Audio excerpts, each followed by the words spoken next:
농촌진흥청장으로 부임하신 지 1년이 좀 다 되셨습니다.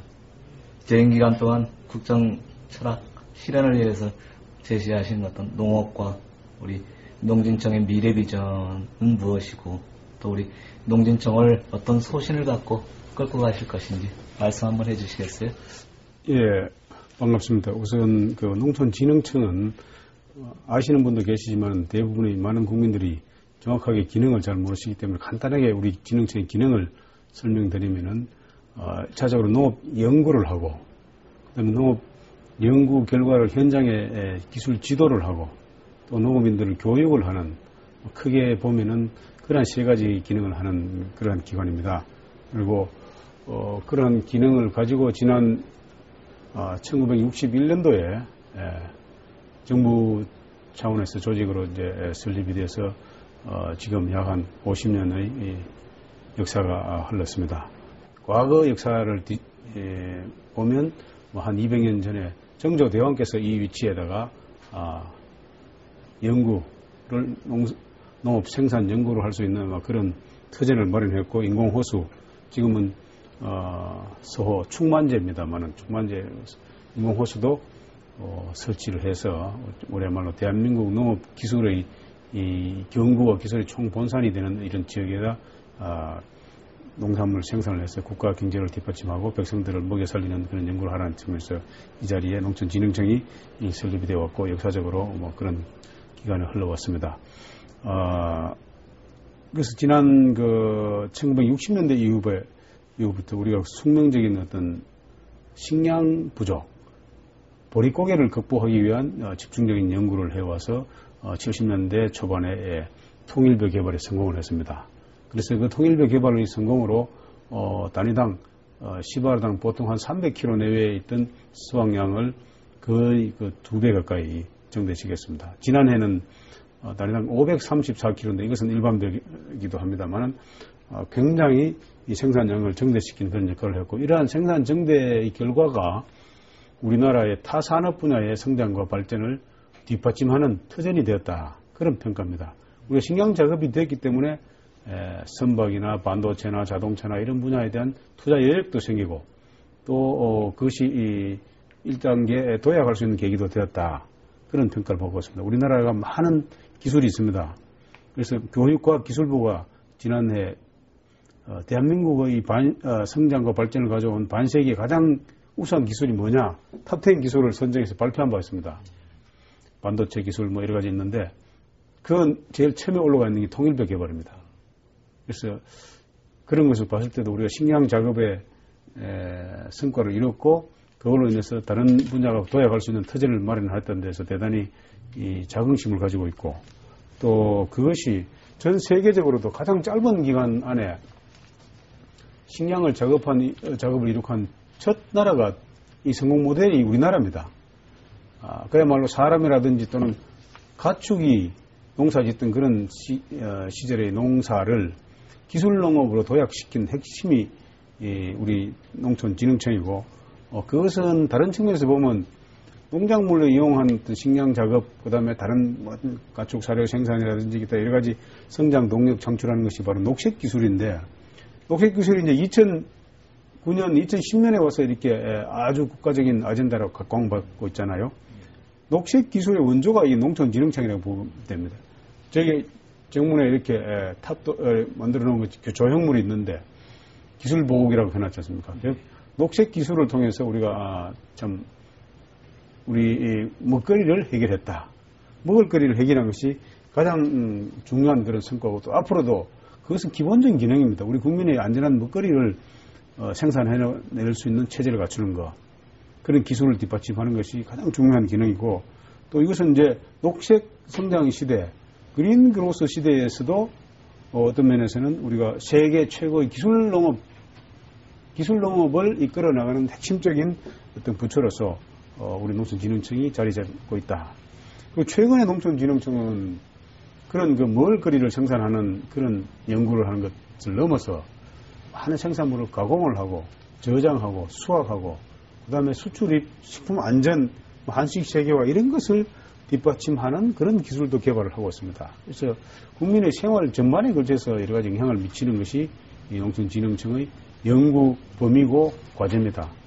아침에 일어나면 화장실에 가서 치약, 양치질하고 하지 않습니까?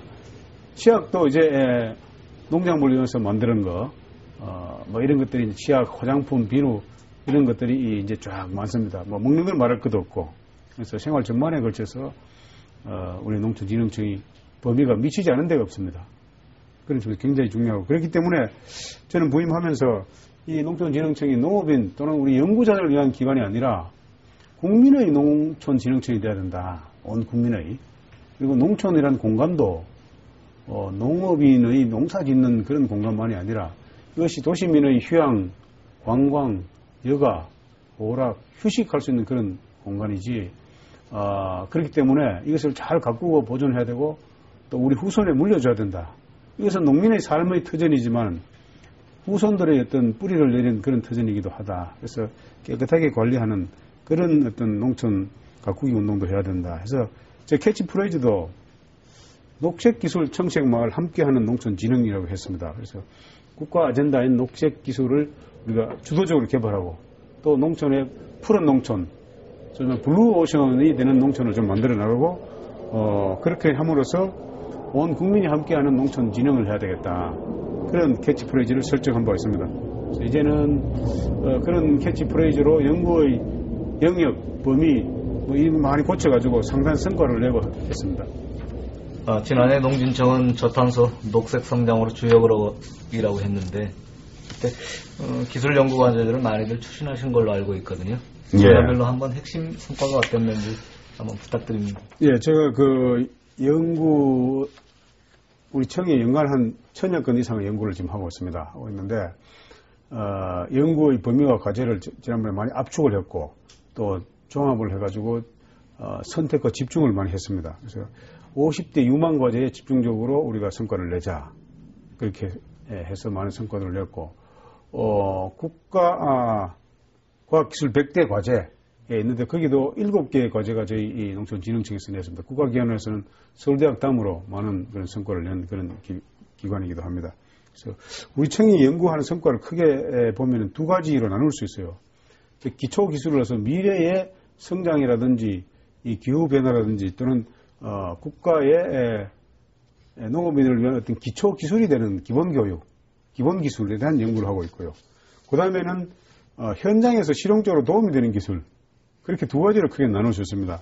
그래서 우리 청의 이 미래 성장 동력을 창출하는 원천기술 개발 분야에서도 많은 성과를 냈는데 예를 들면 작년에 이제 형질 전환 복제 미니 돼지도 생산해 놨습니다. 이름을 진호라고 붙여놨습니다. 이것은 앞으로 인간에게 이식 가능한 어떤 인공 장기, 인간에게 이식 가능한 장기를 생산하기 위한 그런 기술로서 현재 이제 미니 돼지가 가장 인간 생체와 유사한 그런 기능을 한다고 해서 그것도 연구를 해놨고, 그 다음에 실크 단백질을 가지고 인공 고막을 만들어내놨습니다. 이것은 한림대 의과대학과 공동 연구를 해서 만들어낸 성과인데, 인공 고막은 누에고치에 의해서 어떤 단백질 성분을 추출해서 만들어낸 것으로 기존에 있는 고막의 재생술보다 굉장히 비용도 저렴하고 또 기간도 단축하고 환자에게 고통도 적다. 그래서 굉장히 큰 성과입니다.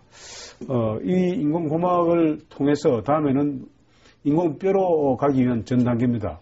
아마 금년 후반 또는 내년 되면은 인공뼈 연구 개발 성과도 발표될 수 있다고 봅니다. 그래서 그렇게 되면은 세계 5조 원 시장에 이릅니다. 인공뼈 시장이. 그래서 그런 여러 가지 고부가치 이 산물을 만들어낼 수 있다. 과거에는 뽕밭을 재배하는 것이 누에고치를 사용하기 위한 것이고 누에고치를 가지고 실크 비단옷 정도로 만들어내는 그런 산업이었습니다만은 지금은 그것이 동충하초, 기타 기능성 약품, 화장품, 비누, 치약 이런 것들도 만들어내고 뽕잎차 또는 어디 술 여러 가지 이 뽕나무로 해서 이루어지는 부산물로 만들어내는 기능성 가공품이 굉장히 많습니다. 이게 이제 인공뼈와 인공 고막 이런 시대로 가는 것을 보았을 때는 뽕나무가 이제는 잠업이 사양산업이 아니고 완전히 고부가치 유망산업입니다. 그런 것으로 완전히 탈바꿈되는 그런 연구 결과를 많이 냈습니다. 그 외에도 뭐 봉독을 이용한 동물용 천연 항생제라든지 뭐 피부 염증 질환 치료 물질이라든지 또 기후 변화가 가까이 와 있지 않습니까? 그래서 기후 변화에 대응한 여러 가지 아열대 작물의 재배법 이런 것들도 개발했고, 그다음에 갈대라든지 억새 이런 것들을 이용해서 바이오 에탄올을 추출해서 앞으로 어떤 우리 식량 작물의 이 한계를 좀 극복하는 뭐 그런 연구도 많이 했습니다. 그리고 뭐 우리 현장에 실용화되는 연구는 많이 했습니다.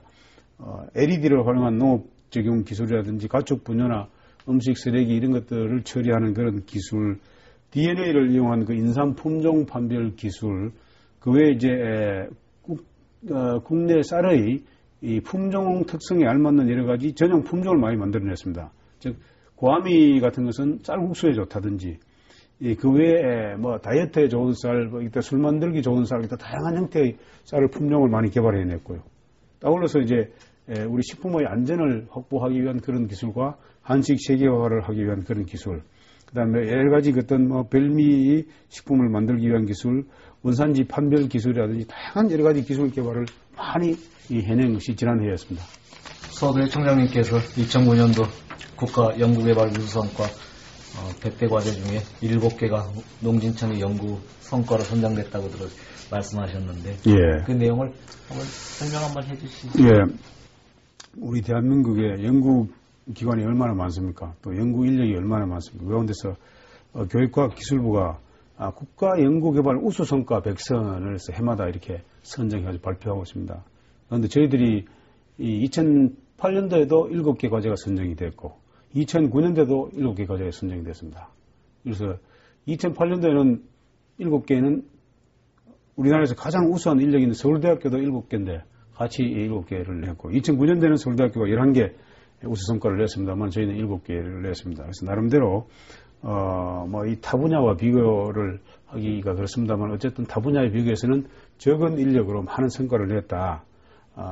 모든 연구 결과가 다 실용화되는 성과로 이어지는 것은 아닙니다만은 우리의 연구 성과가 나름대로 많은 뭐 좋은 결과를 내지 않았나 이렇게 생각됩니다. 농진청 연구비가 약 한 3,900억 정도 연구비가 되는데 그걸로 봤을 때는 뭐 나름대로 불리한 여건임에도 불구하고 좋은 성과를 냈다고 볼 수 있고요. 지난해 낸 그 성과 가운데서는 구체적으로 실용화된 여러 가지 성과가 많습니다. 예를 들어서 명품 국화를 우리가 개발했는데 백마. 그런데 이것은 일본 시장에서 일본 품종을 완전히 추월해서 굉장히 좋은 그 어떤 품종으로 농가 소득 정도도 되고 수출 정도도 되고 지난해 한 150만 불 정도의 그 수출 실적을 냈습니다. 그 다음에 장미도 국산 품종을 개발해가지고 장미가 로열티 부담이 굉장히 많은데 그것도 경감을 했고 또 자연이 농가 소득도 증대시켰고요. 그 다음에 이 조사료 작업 달성이 축산 분야의 큰 과제인데 그 작업을 하기 위한 기초 어떤 기술이 할까요? 그때 보리 품종, 소가 잘 먹는 그런 보리 품종을 개발을 해놨습니다. 그 우호라든지 유연이라든지 유호 품종 이런 걸 개발했는데 이것은 어떤 보리가 뭐랄까 까락이죠. 까락이 까칠까칠하게 있어서 이것이 소가 먹기에는 적절치 못했는데 그것이 이제 유연 품종은 까락이 없습니다. 그래서 먹는데 지장이 없고 그 다음에 우유를 전 세계적으로 많이 소비합니다만은 우유의 품질 즉 뭐 체세포라든지 이거 성분이라든지 이런 것들을 신속하게 판별하는 그런 기계도 작년에 개발했습니다. 그래서 이것은 수출 현재 계약을 추진 중에 있고요. 그런 실용적인 연구가 있었고 그 외에 이제 기초 기술 또는 원천 기술도 많은 성과를 냈습니다. 옥수수 전이 유전자를 이용한 게놈 벼 연구 기반을 구축했다든지 홍명나방 저항성 GM벼를 개발했다든지 그 외에 뭐 형질 전환 대지를 개발했다든지 이런 것들이 많은 성과를 냈고 이것이 객관적으로 국가 100대 과제에 뭐 7개가 선정됐다는 것도 있지만은 농업 농촌 현장에서 많이 적용되고 있는 수십 가지 수백 가지 기술이 있습니다. 그래서 그런 것들도 우리 나름대로 많은 성과라고 여겨집니다. 쌀 소비에 비해 뭐 여러 가지 과잉 생산 문제가 빚어지고 있는데 그런 어떤 대응 문제 이런 부분 한번 말씀 한번 부탁드릴게요. 예, 이게 쌀이 참 우리 국민의 주식이기도 하고 어떤 우리 민족의 어떤 생존권을 좌우하는 그런 식량 품목인데 소득이 증대되고 생활 패턴이 좀 바뀌다 보니까 쌀 소비가 점점 줄고 있습니다. 그래서 2008년도에는 약 한 76kg 정도로 1인당 소비량이요. 연간 그런 정도로 있고 해마다 한 1.4% 정도로 이렇게 점점 줄어가고 있습니다. 그래서 그만큼 먹거리가 좀 다양해졌다는 뜻도 되죠. 쌀 자체가 소비가 좀 줄어드는데 쌀 소비는 줄어드는 대신에 생산은 좀 늘어나고 있는 상황입니다. 단위당 수확량도 늘어났고 면적은 조금 줄었는데도 불구하고 단위당 수확량이 늘어나고 재배 기술이 발달되고 좋은 품종이 재배되다 보니까 전체적인 생산량이 늘었습니다. 그래서 작년 한 492만 톤 정도가 생산이 됐는데 그것은 수요량보다는 조금 많은 편이에요. 그래서 이 농산물은 수요량보다 공급량이 조금만 많아도 가격 폭락이 굉장히 큽니다. 그래서 비탄력성이라 할까요? 그런 것들 때문에 수급이 부족하고 남는 것만큼 가격이 변화하는 것이 아니라 거의 2배, 3배 이상의 이 가격 변화가 가져오기 때문에 그런 점에서 농업인들이 지난해 좀 어려움도 겪었습니다. 저희 기억에 보릿고개를 넘었던 시절이 그리 길지는 않거든요. 그렇습니다. 통일교가 나오면서 사실은 보릿고개가 해소되었고 또 남북이 분단된 상황에서 쌀은 식량 자원이다, 식량 무기다 하는 이야기가 있었는데 이제는 쌀이 남아도니까 사실은 그런 어떤 개념적인 관계가 좀 흐트러졌다 하는 생각이 듭니다. 그 중요성이 좀 많이 피부로 못 느끼고 있다고 할 수 있거든요. 수급 표상으로 이렇게 보면은 총 생산하면 492만 톤이지만 이 이월된 거라든지 또는 수입된 거 등 합치면은 약 공급량은 약 한 500만 톤 정도가 되고요. 수요량은 약 500만 톤 정도가 되고 공급량은 이것저것 다 합치면 약 한 580만 톤 정도가 돼서 결과적으로 한 80만 톤 정도가 아마 공급 과잉이 되는 그런 상황입니다. 그래서 우리가 지금 앞서 이야기한 대로 남북 통일이라든지 식량 안보 이런 것에 대비해서 기본적으로 우리가 보유해야 될 안정 보유 물량을 한 70만 톤 정도로 보면은 그렇게 많은 건 아니거든요. 그런데 다만 평소의 수준에 비해서는 조금 많으니까 가격 하락이 많아져서 이것이 좀 전체적으로 농업인들의 어려움을 야기하는 그런 점이 있습니다. 농산물 자체가 정확하게 수요량에 맞춰서 공급을 이렇게 조절한다는 것은 거의 어떤 면에서는 불가능합니다만은 조금 소요량보다 조금 이렇게 많은 여유를 가지고 있는 것은 그 나라의 미래를 위해서도 또는 비상사태를 대비해서도 굉장히 중요합니다. 지금 기후변화 가까이 와 있지 않습니까?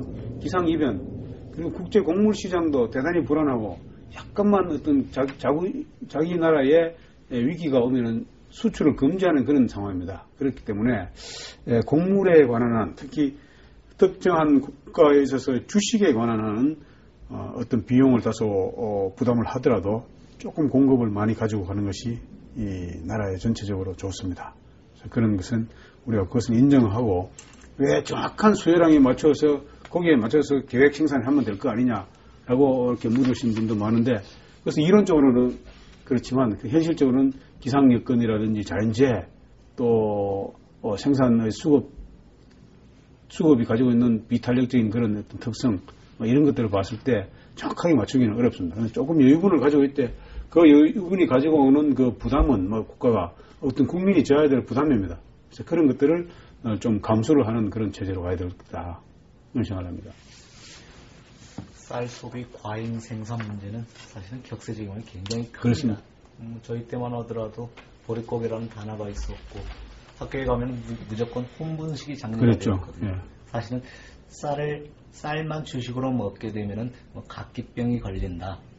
그런 얘기를 했고 거의 이제 가공식품 자체가 쌀이 가공식품이 아니라 밀가루가 가공식품이었지 쌀로 가공식품을 한다고 하는 것은 사실은 먼 나라의 이야기였었는데 이렇게 사실은 짧은 세월에 바뀌었는데 그렇습니다. 그런 부분들은 사실은 농진청 쪽에서 쌀에 대한 연구 또 통일교의 어떤 획기적인 단위당 생산량이 가장 큰 그 증대 효과를 가져왔다 그렇게 저는 봅니다.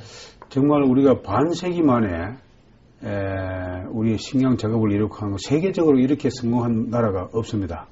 그렇고 모자라는 시대에서 남는 시대로 과거에 쌀이 부족했으니까 밀가루 소비를 좀 촉진시키고 쌀 소비를 억제시키기 위한 여러 가지 쌀 사용 금지를 많이 했고 또 혼무식 장려도 했고 여러 가지 대책을 많이 세웠지 않습니까? 그래서 그런 것들이 결과적으로는 집중적으로 쌀에 대한 투자를 가져오는 계기도 되었습니다만은 아쉬운 것은 조금 이렇게 남다 보니까 쌀의 중요성, 식량이 가지고 있는 그 어떤 의미 자체가 좀 퇴색되는 것은 참 그 안타까운 그런 현상이에요. 그렇다고 해서 우리가 위기가 오도록 그렇게 바라고 있어서도 안 될 테고, 그러나 만일의 경우에 위기에 대비해서 우리가 좀 안정적인 운영을 가져가야 된다. 과거에 우리 IMF 때 우리나라는 정말 여러 가지 금융, 경제 분야에서 많은 위기가 있었는데 곡물 분야에 특별하게 위기가 없었습니다. 그 이유는 안정적인 생산 기반을 갖췄기 때문이에요. 그 당시에 금융위기가 많이 와서 다른 나라 폭동도 많이 일어났습니다. 동남아시아도 그렇고. 그 이유는 기본적인 식량에 대해서 공급이 안 된다든지 또는 기타의 중간에 여러 가지 매점 매석을 한다든지 해서 시장 기능이 제대로 작동하지 않았기 때문에 국민이 살려고 해도 살지도 못한 거예요. 지금도 그 유사한 상황을 지금 겪고 있습니다. 예를 들어서 세계에서 넷째 꼽히는 필리핀 같은 경우는 쌀 생산이 몇째 되는 나라였는데 지금은 작년에 190만 톤을 수입한 나라가 됐어요. 세계 최대로 많은 쌀을 수입한 나라가 작년에 필리핀이었습니다. 과거에 우리는 농업 통일부에 개발하는 기술을 연구, 시험 재배 이런 것들 다 필리핀에 가서 했어요. 국제미작연구소 1위, 필리핀에 있지 않습니까? 우리 농촌진흥청의 많은 연구원들이 필리핀에 가서 배워왔습니다. 필리핀이 우리의 과거의 서성이었어요. 그런 필리핀이 최근에는 우리한테 와서 작년에 한국의 앞선 농업기술을 필리핀에 가르쳐달라. 기술을 제공받기 위한 MOU를 체결하자. 저기 저 사진 저기 보십시오. 네. 저 필리핀 아라요 대통령, 아까 필리핀 농무장관, 우리 대통령과 저입니다만은 우리가 이런 것을 해주겠다. 이게 어떤 면에서는 정말 스승과 제자가 주객이 바뀐 것이 아니고 스승과 제자가 바뀐 30년 만에 이렇게 된 나라입니다. 우리가 아시아권 장중체육관 1962년도 지어졌는데 저게는 필리핀이 지은 거예요. 우리는 그거 지을 수 있는 기술도 없었던 나라. 30년 전에만 해도요. 그러나 지금은 그야말로 이제는 세계적인 그런 농업 강국, 그야말로 성공 모델을 식량 생산, 정대 기술 이런 성공 모델을 창출한 나라가 우리나라고 또 이것이 기술 농업, 개방화 시대의 기술 농업으로 하는 가장 핵심적인 요인이 바로 그 농업 연구의 강화입니다. 그래서 기술 농업을 뒷받침하는 연구의 기능은 잠시도 소홀히 해서는 안 되고 제대로 하지 않다면 언젠가는 우리가 또 수입 국가로 전락되고 우리나라는 이렇게 120만 호 정도의 농가가 4,900만을 먹여 살리는 그런 체제입니다. 아주 어떤 면에서는 이상하리라 만큼 밸런스가 안 맞는 나라인데 좁은 땅이고 우리 국내 1인당 농가 1인당 1.4헥타 정도 좁은 미국은 호당에 약 180헥타 정도 됩니다. 정말 좁은 땅에서 그 농지 면적을 가지고 4,900만 남쪽만 해도 그렇게 먹여 살려야 되는데 다가오는 통일에 대비해서 7천만 민족의 생존권을 위해서도 이게 식량 안보를 소홀해서는 안 돼요. 이 분야에 대해서는 정말로 조금 더 비용이 들더라도 우리가 많은 우리가 애착을 가지고 또 사명감을 가지고 이 분야에서 지켜나가야 되겠다 그런 생각을 하고 있습니다. 우리나라가 종자강국으로 가기 위한 어떤 목표, 이 부분에 대해서 한번 말씀해 주시죠. 예, 아주 좋은 지적이십니다. 결국 식량 안보를 지키는 것도 기본적으로 쌀의 벼의 품종, 좋은 종자를 가져야 되고 수확량도 많고 품질도 좋고 밥맛도 좋고 병해충이도 잘 견디는 그런 것을 개발해야 되고 다른 것도 마찬가지입니다. 채소, 과수, 원예 마찬가지예요. 종자가 좋아야 됩니다. 종자가 좋아야 되는데 그 종자가 좋게 하기 위해서는 우리가 유전자원을 많이 입수해야 되고 우수한 유전자원을 가지고 또 여러 가지로 정식을 한다든지 또는 여러 가지 종자 간의 교배 육종을 많이 해서 좋은 품종을 만들어내는 것이 농업 분야의 어떤 육종 학자들뿐만 아니라 농업 분야의 큰 과제예요. 그래서 종자 강국이 되어야 부가가치가 높아지고 결국 우리가 다른 나라에 의존하지 않는 그런 체제로 가는 겁니다. 근데 그것이 우리가 좀 열심히 했습니다만은 많이 미흡해요. IMF 사태 때 잘 아시다시피 우리나라의 국내 유수한 종자 회사들이 다 외국의 대종자 기업에게 M&A가 되어갖고 지금 말씀드렸는데 농우바이오 정도만 지금 남아있는 그러한 상태입니다. 그런데 농우바이오가 나름대로 역할을 많이 해서 어느 정도 기반을 갖춘 상태이고 나머지는 대부분이 좀 영세한 그런 종자 체제로 되어 있습니다. 앞으로도 우리가 이 종자 자원을 확보하기 위해서는 무단한 노력을 해야 되고 또 구체적으로 여러 가지 이 종자 업체가 설 수 있는 기반을 많이 만들어줘야 됩니다. 육종 인력을 확충해줘야 되고 또 대학교에서 전문적인 교육을 잘 가르칠 수 있는 그런 시스템도 만들어줘야 되고 뭐 기본적 유전 자원을 많이 입수해야 되고요. 우리가 지난해까지 가지고 있는 유전 자원이 한 26만 8천 점 정도 되는데 이것은 순위로 봤을 때는 전 세계 한 6위 정도 됩니다. 물량으로서는 6위나 질적인 측면에서 봤을 때 좀 떨어진 면이 많이 있어요. 그래서 또 토종 자원도 많이 이렇게 소멸되기도 하고 그래서 과거에 있던 우리 식물이나 농작물이 지금 많이 없어진 게 많습니다. 생태계 변화가 있기도 하고요. 그래서 앞으로는 우리가 많은 식물 자원, 동물 자원 등 유전 자원을 많이 확보해서 많이 보유를 해놓고 이걸 가지고 활용을 해서 새로운 품종 또는 좀 더 개량된 품종을 만들어내는 것이 과제고 그것이 미래의 기후변화라든지 그게 대비해서도 우리가 살아갈 수 있는 길입니다. 우리 진흥청이 저기 유전자원센터가 저기 있거든요. 근데 세계적인 시설입니다. 그래서 FAO가 지정한 세계적인 시설이고, 현대판 노아의 방주라고도 할 수 있어요. 각 종자나 유전자원을 중복 보관을 해놓고 있습니다. 저게.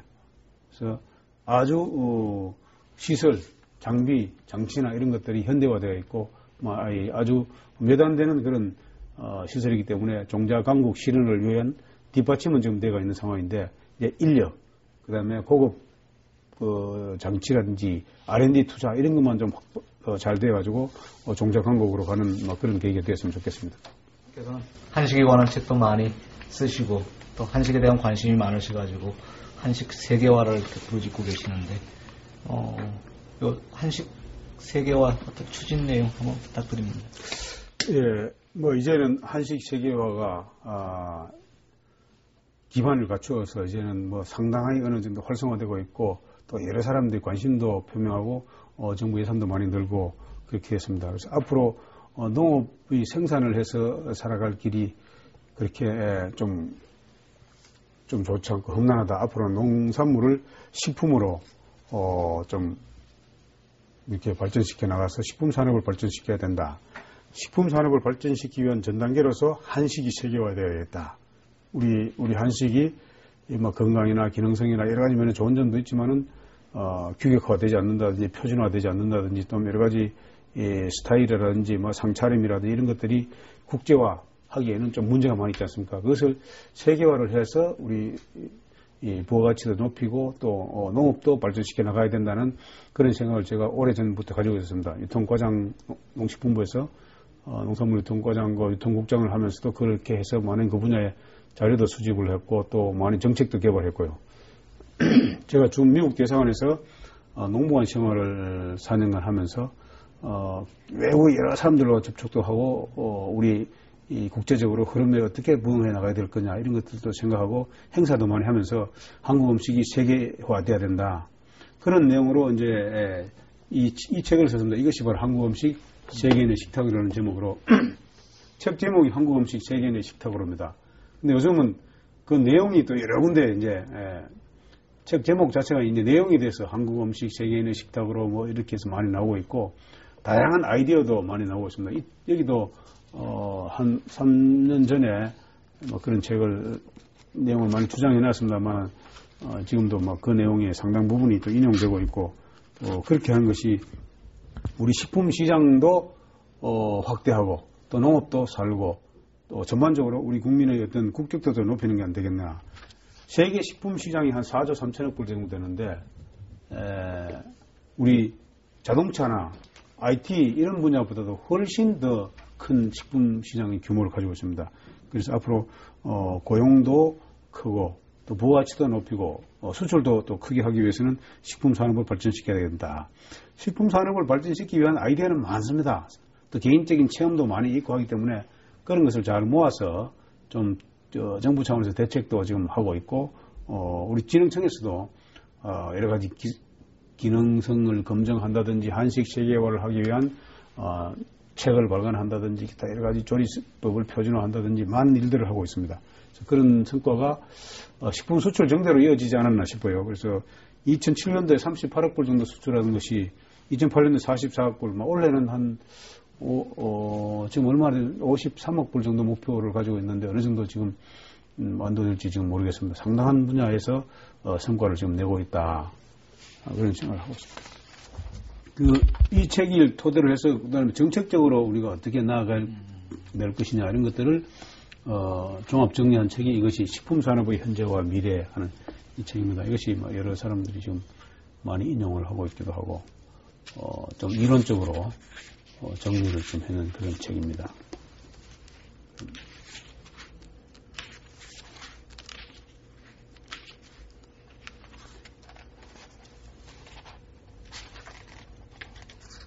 한식 세계화나 식품산업에 관한 것은 이렇게 자료를 쭉 들여다보면 대부분이 그런 범주 안에 다 있고, 제가 이제 가지고 있는 각종 자료를 조금 더 인용을 많이 해놨고, 다른 사람들이 좀 보기 좋도록 정리를 좀 많이 해놓은 그런 책이었습니다. 한 2년 전에 제가 농산물 품질 관리 원장 하면서 그걸 썼습니다.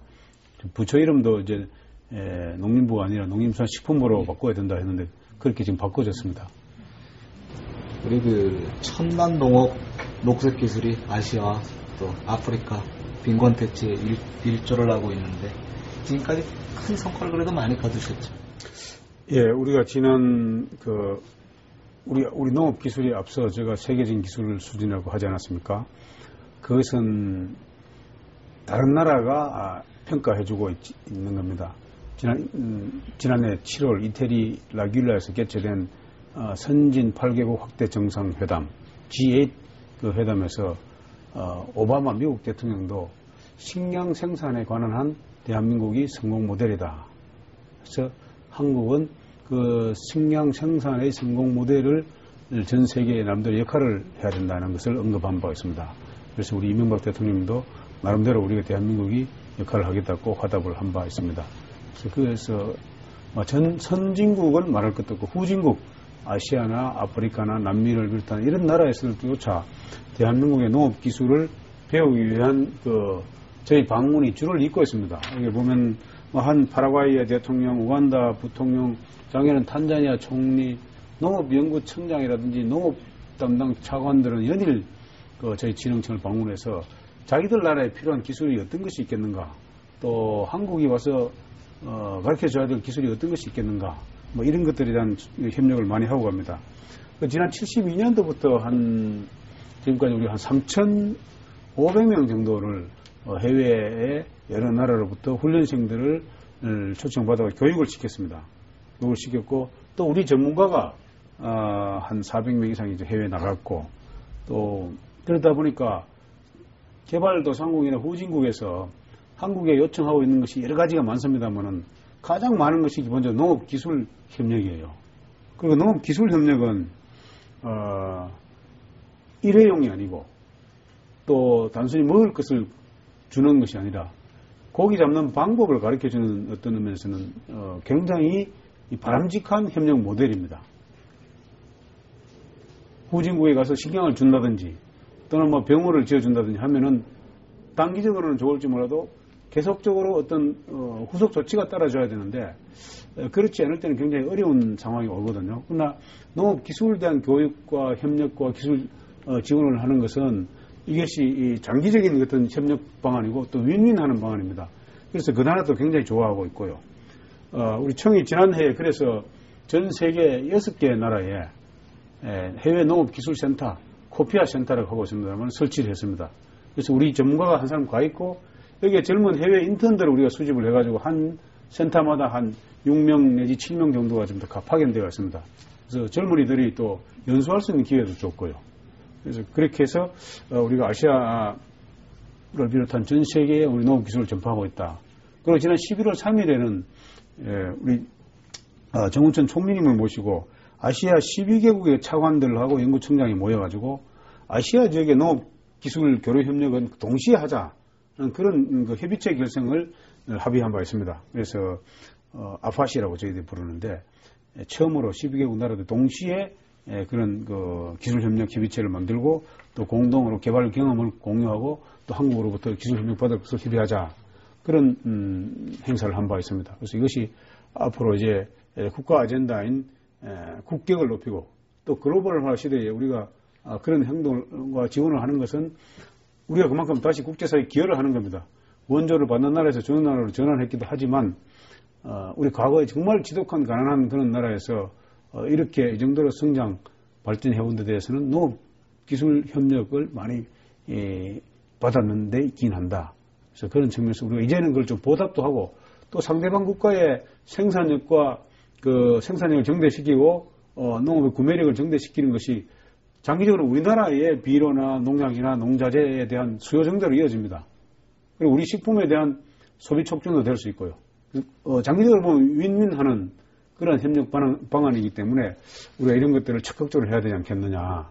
그렇게 하는 것이 글로벌화 시대 우리의 어떤 국제적인 의무이기도 하고 또 우리가 또 과거에 진 빚을 갚는 그런 계기도 된다고 봅니다. 우리 농업 기술을 이제 이 세계적인 수준이라고 이제 말씀드렸는데 수치로 평가해 보면요. 세계의 최고의 기술을 100이라고 봤을 때 미국이 96입니다. 그 다음에 캐나다가 68이에요. 근데 우리가 69 수준에 와 있습니다.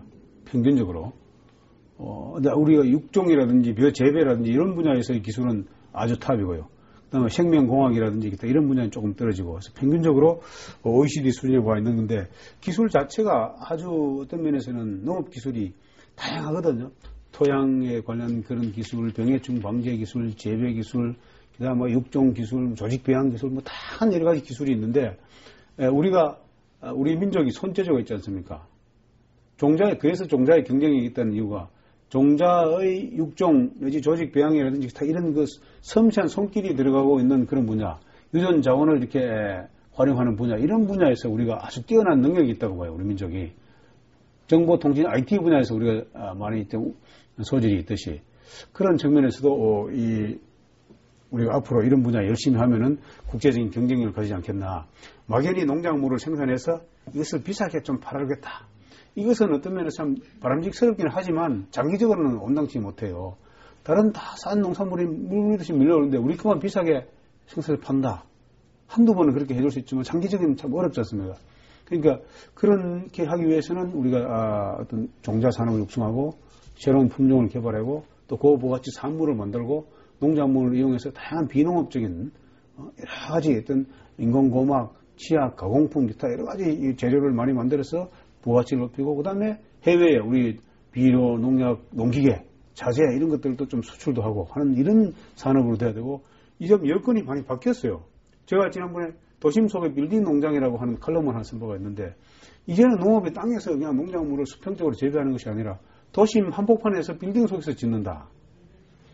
1층에는 예를 들어서 채소, 2층에는 토마토, 3층에는 감자, 기타 이렇게 다양한 채소, 과실 같은 것도 재배하고 인삼도 특히 인삼 수경 재배 기술도 우리 진흥청에서 개발해 놨습니다. 그래서 그런 것들이 청청에 들어간다. 그리고 이제 위층에는 사무실, 식당, 여러 가지 영화관도 만들 수 있고 이런 체제로 가는 것이 수직 농장입니다. 버티컬 팜이라고 하고 있는데 이것이 1999년대 미국에서 딕슨 교수가 주창했지만 지금 굉장히 깊이 있는 연구가 되고 있고 거기서 생산물만 가지고 비싸게 판다 하는 그런 측면보다는 거기는 대부분이 기계장치가 들어가는데 최첨단 기술이 들어갑니다. 환경제어 기술, 양액재배 기술 다 이런 것들이 들어가기 때문에 우리가 그런 농업으로 가면 이제 그런 기술을 다른 나라에 팔 수가 있는 거예요. 우리가 지금 네덜란드나 다른 나라부터 많이 이렇게 양액이라든지 이런 기술을 많이 사료도 사오는 입장인데 그것을 이제는 우리가 그 반대로 우리가 불가피하게 우리가 부족한 거는 사오지만 우리는 부가가치 높은 산물을 수출을 또 할 수 있다. 그런 체제로 농업의 어떤 역할과 기능을 좀 전환하는 그런 계기가 좀 찾아야 됩니다. 그 계기가 푸른 농촌 희망찾기 운동인가요? 예. 그 계기 가운데 하나입니다. 예. 그러면 그 푸른 농촌 희망찾기 운동에 대한 어떤 사업 추진 내용, 성과, 한번 말씀해 주십시오. 예, 저희들이 그 푸른 농촌 희망찾기 운동을, 근데 이것은 다른 말로 하면 농촌에 희망과 비전이 있다는 새로운 잘 살아보자는 운동입니다. 간단하게 제2의 새마을 운동이라고도 할 수 있고 녹색 새마을 운동이라고도 같이 붙여놨습니다. 이것은 과거에 우리가 69년대, 60년대, 70년대 초반부터 농촌을 새마을 운동을 통해서 아무것도 없는 농촌을 정말로 한번 건대화시키고 또 발전의 계기를 삼았잖아요. 그것을 지금 우리가 새로운 정신으로 좀 해보자. 이제 과거 30년 전에 새마을 운동을 지금 또 새마을 운동 하자 하면은 좀 시대적으로 좀 맞지 않으니까 우리가 다른 좋은 용어가 없겠느냐 해서 그 용어를 공모를 해서 우리 직원들 들어보니까 푸른 농촌 희망 찾기가 좋겠다 해서 그걸 했고요. 이 내용에는 세 가지가 있습니다. 첫째는 안전한 농산물을 좀 생산하자. 소비자들이 식품 안전에 대한 수요가 늘어나잖아요. 그리고 농약과 비료를 적게 사용한 농산물, 친환경 농산물을 생산해야 되는 요구는 나날이 늘어납니다. 그래서 지금도 하고 있지만 더욱더 믿고 안심하게 사용할 수 있는 농산물을 생산하자는 그 운동. 두 번째는 농촌도 이게는 농사 짓는 공간만이 아니다. 폐 비닐이라든지 자재라든지 분뇨라든지 이것을 함부로 처리하지 말고 깨끗하게 처리해서 제대로 수거하고 해서 농촌도 깨끗한 환경으로 만들어 나가자. 이것은 농촌 공간은 앞으로 우리가 자손 만년 이렇게 살 공간인데 한번 황폐화 시켜 놓는다든지 또 오염되면은 회복하기가 엄청 어렵습니다. 자연 생태 환경을 살리는 그런 운동을 좀 해야 된다. 그렇게 했고 세 번째는 이제 우리 농업인들도 스스로 잘할 수 있다. 자립심을 좀 길러주자. 그래서 의식을 좀 선진화하자는 그 내용으로 해서 추진을 했고 많은 사람들이 모여서 결의대회도 했고 현장에서 많이 그 새로운 아이디어도 내고 운동을 하기 위한 여러 가지 시범 마을도 만들고 이렇게 했습니다. 작년에 많은 나름대로 성과를 거뒀고 그 성과를 토대로 해서 올해는 좀 더 입체적이고 또 질적으로 한 단계 나아지는 그런 운동으로 해나갈 계획입니다. 그래서 앞으로 농촌도 막연히 농업인들이 정부 보조에만 의존하지 않고 남대로 뿌리를 좀 스스로 찾아서 자립심을 길러가는 그러한 농촌 공간으로 만들어 나가자는 그런 운동입니다. 2010년도도 농업, 또 농촌을 둘러싼 대내 환경이 여건이 많이 변화될 것으로 전망이 되는데 한 말씀 부탁드립니다. 예, 정말 2012년도가 여러 가지 변화 격동의 시기라고도 할 수 있습니다. 우리가 정말 1910년 한일 합방되고 지금 올해가 100년째 되는 해고 6.25 전쟁이 1950년 나고 지금 60년 되는 해입니다. 사람도 60세 또 국가가 100세 되면은 굉장히 큰 도약을 해야 될 때입니다. 잘 못하는 나라는 100년 만에 망하는 나라도 많지 않습니까? 그런데 우리는 이제 그야말로 이 한 번 도약하는 그런 계기를 원래 삼아야 되고 국내적으로도 농산물 생산과 유통, 소비라든지 수출이 많은 분야에서 지금 변화가 많습니다. 과거와는 많이 바뀌어졌어요.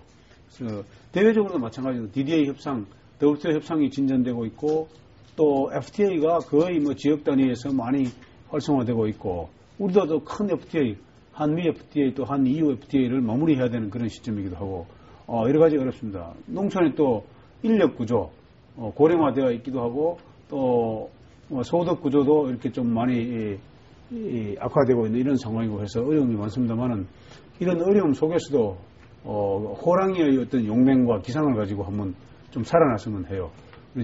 물러날 공간도 없고 또 그렇게 해서 농업이 이러이러한 상황에 와 있다. 또 국민들이 지원, 협조 체제를 좀 갖춰야 되기도 합니다만은 근본적으로 우리 농업인들이 농산물 생산을 넘어서 다음 단계의 농업의 다양한 어떤 변신에 우리가 귀를 기울여야 되고 그쪽으로 정책 밀어줘야 되고 또 연구도 그렇게 좀 많이 가야 된다고 생각합니다. 그래서 올해는 저는 가능하면은 여건 변화가 굉장히 그 어떤 심각하고 또 특별히 다가오는 기상 이변이나 기후 변화가 우리 농업 분야에 치명적으로 가까이 오고 있습니다. 그래서 그런 것들이 또 대비한 기초 연구도 강화해야 되고 그래서 굉장히 어려운 시기인데 나름대로 많은 노력을 해서 성과를 지금 내야 되는 그런 상황입니다. 농업 또 주변 여건의 변화에 발맞추어서 2010년도 이번에 전략적으로 또 중점적으로 추진해 주실 농진청의 업무 계획 꼭 한번 말씀 부탁드립니다. 예. 근본적으로 앞서 말씀드린 그러한 여건 변화가 있기 때문에 올해는 기본적으로 현장 실용적인 연구를 하자. 그래서 농업인들이 현장에서 실용적으로 도움되는 연구에 중점점을 두고 두 번째 기후 변화라든지 기상 이변 등에 대비한 그 어떤 미래에 대한 준비, 생명공학이라든지 기타 이런 데 다 많은 준비를 해야 되고 세 번째는 이제 우리 국가의 아젠다인 국격 재고를 높이기 위한 여러 가지 우리 협력을 해야 되겠다. 해외 협력을 앞서 말씀드린 그런 대책도 해야 되고 마지막으로는 농촌 경제가 살아나야 된다. 아무리 여러 가지 좋은 정책을 하고 좋은 연구를 많이 한다 하더라도 그 최종 수요자는 농업인들이 소득이 증대되고 농촌 경제가 살아나야 되는데 농촌 경제를 활성화시키기 위한 여러 가지 우리가 사업도 많이 하고 지도도 거기에 맞춰서 하는 그러한 그 정책을 지금 할 계획입니다. 많은 그 성과를 좀 기대하고 있고 올해는 또 기대하시면 좋은 성과가 나으리라고 확신을 하고 있습니다. 우리 청의 연구 성과에 대해서 관심을 가져주시고 또 국가적으로 우리 국민들이 많이 지원도 해주시기를 부탁을 드립니다. 금년도 업무 추진이 잘 또 이루어지게 됐을 때 우리 또 국민들에게 우리 또 농업인들에게 한 말씀 부탁드립니다.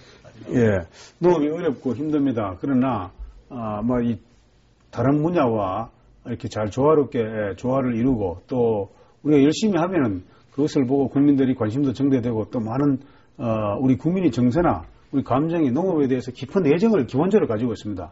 또 농업이 미래의 뿌리고 생명산업이기도 하고 또 많은 선진국들이 지금 농작물을 가지고 고부가치 산물을 만들어내는 그런 연구 추세를 가고 있습니다.